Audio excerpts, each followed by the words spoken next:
Let's go to Meineke. Meineke. It's a good day to be alive, as my friend Sola would say. It's kind of overcast today, no sunshine, so it's a little bit chilly in the van. But looky there, we're going to go get our oil changed.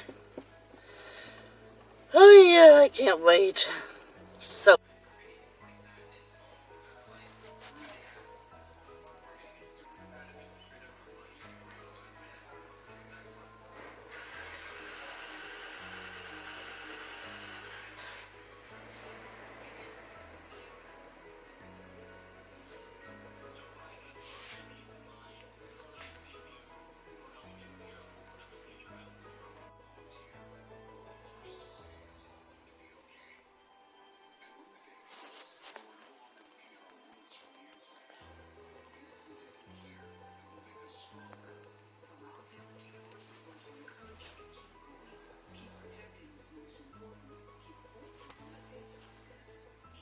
Whew. Hi everybody, this is Mitzi with Mit's Adventures. I just came back from the oil change place. I swear that man had no sense of humor. I was cracking jokes with him, and he was like, never even looked up at me. He was always looking down at some paper. And when I went to leave, came back up to the counter, to pay, and I said, I swear I'm going to stop telling you jokes if you don't start smiling. And I got a little smile. But that was it. He had no sense of humor. Poor dude. Okay. So I got my oil change, and it was... Well, they checked off everything, so everything was good shape. Let's see what it says here. First of all, it only cost, what did it cost?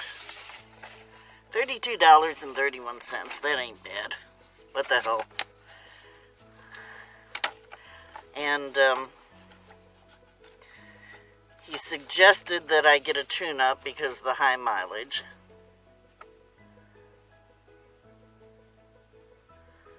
Synthetic? What is synthetic? He put in synthetic? He sure did. Well, that'd be a nice thing to tell me. Sorry, I'm talking to myself. Jeez. Okay. And it doesn't say here. Oh, it says it on my phone, and I can't do it because I'm recording. They sent me a text with a big old list of things they checked, and got a check mark on each of them. They were all good. The tune-up, however, will not be as cheap. For the tune-up, they want $510.96. And I said, well, that's over half of my monthly Social Security check, so I'm going to have to save up for that one if I decide to use them. I'm going to wait for discounts or coupons or something before I get a tune-up.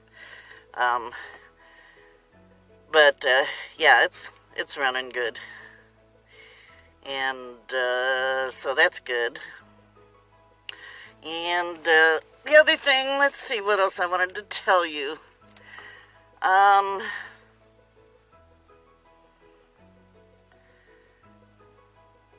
Oh, sorry.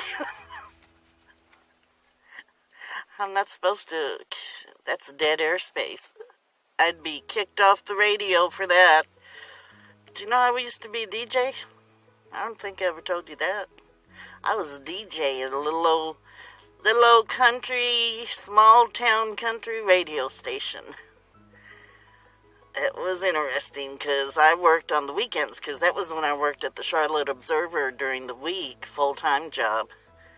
And I was customer service, took all the complaints for classified advertising. So I was the customer service department, just me.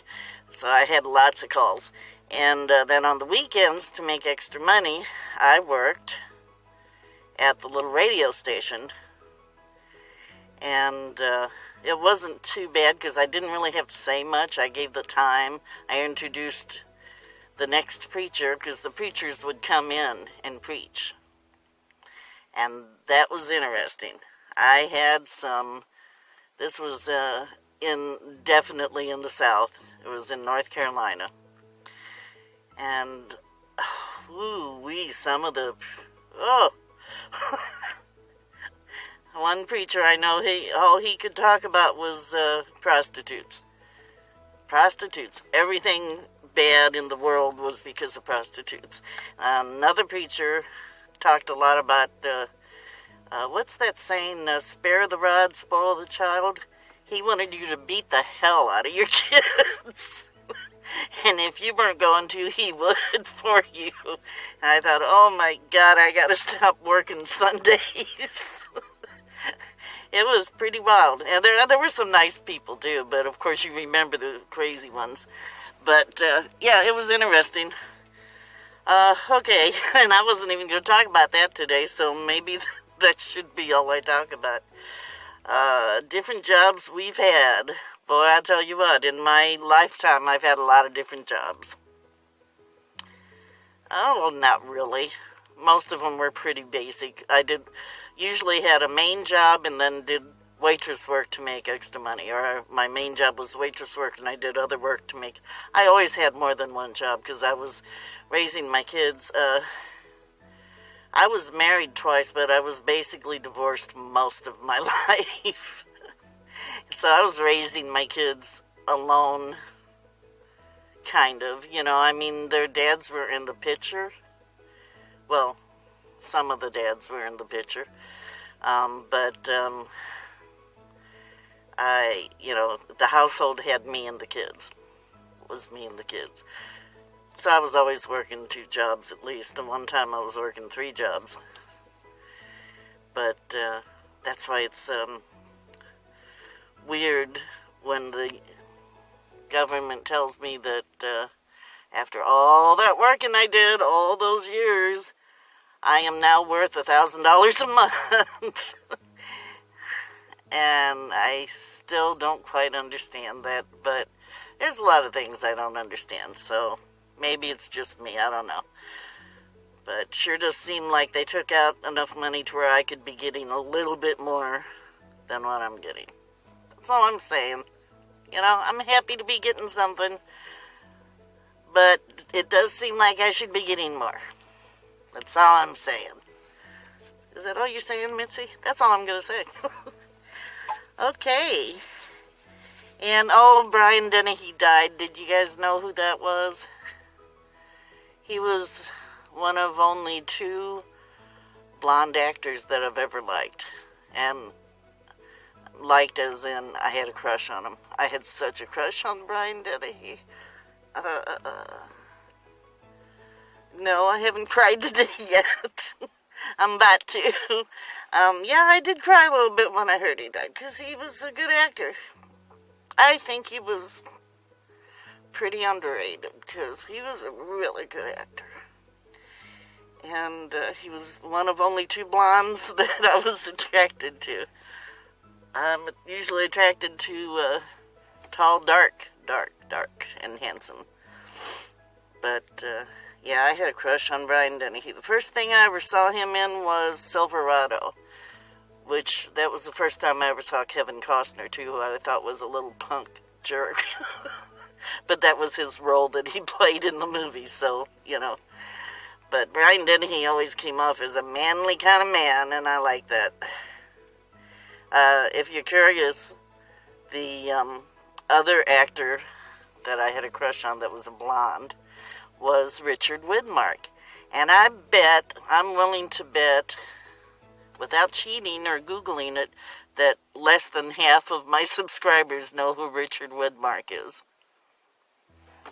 But he was another kind of manly man type person. The parts he played, not counting the crazy parts, but I mean, he always seemed real manly. I don't know. Take charge kind of parts, you know. He was in the Alamo with John Wayne, who everybody knows I love. Maybe not personally. Some of his views were not as views as like mine, but like I said yesterday, variety. You know, you're attracted to people because of the differences, not in spite of them. Or I am, or whatever.